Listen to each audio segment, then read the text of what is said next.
In general, we have a small amount of radioisotope will be mounted in front of this detector, and then we will have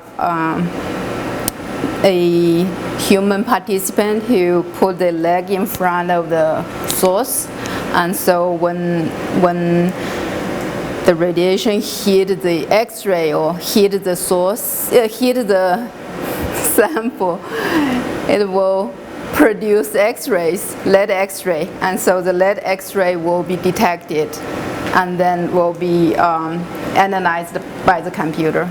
So this is one of our neutron generators. It's a transportable neutron generator. It provides us a consistent on-demand source of neutrons that allows us to do analysis, to do neutron activation analysis. The nice thing about this is it's very movable. We can take it apart, we can move it out to the people that need to be analyzed, do the analysis there in the field, and then bring it back to the lab.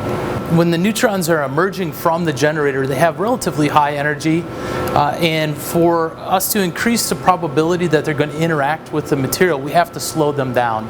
The most effective ways to slow neutrons down are to use low atomic mass materials such as paraffin, polyethylene. That's what we have here is polyethylene or graphite, carbon. Additionally, we're generating some neutrons, and some of them we want to reflect back. So if they've gone too far, if they're not directed towards the material that we're analyzing, we want to reflect those back to increase our production in the sample. And so some of these materials are actually intended as a reflector to reflect the neutrons back. So it serves really two purposes. One, to slow the neutrons down to increase the probability of interaction. Two, to reflect them back to increase the sensitivity.